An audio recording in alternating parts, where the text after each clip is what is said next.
Hi, welcome to another episode of Hot Takes. Seems Europe would be better off having Trump and JD Vance in charge than the people who actually are in charge of Europe.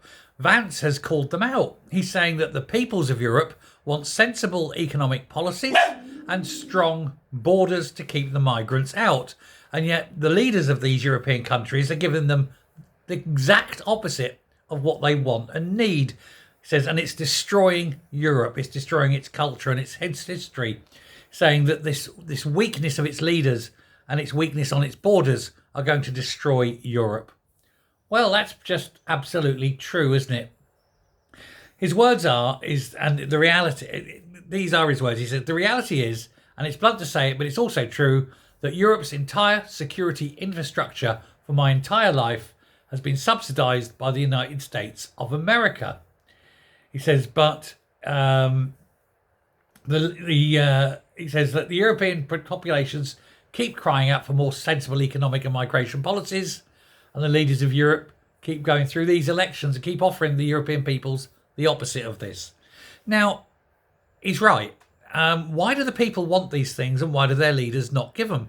Well, when you get Germany that votes almost exclusively right-wing but ends up with a left-wing government because one of the right-wing parties refuses to work with the other right-wing party and instead says, hey, you're a left-wing party, we'll work with you and obey every instruction you say, then that's not democracy. That's cowardice in the face of reality.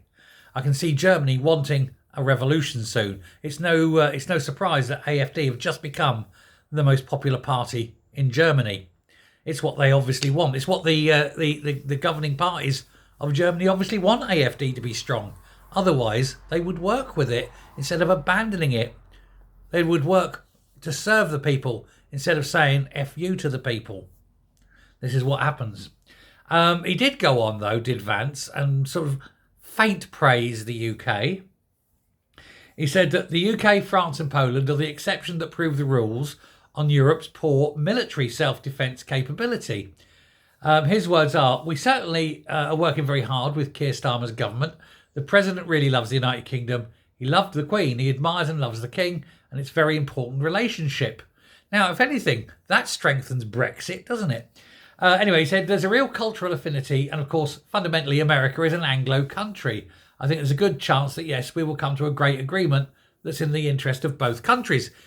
Again, here's the thing. If they do have this arrangement and have a trade agreement that is no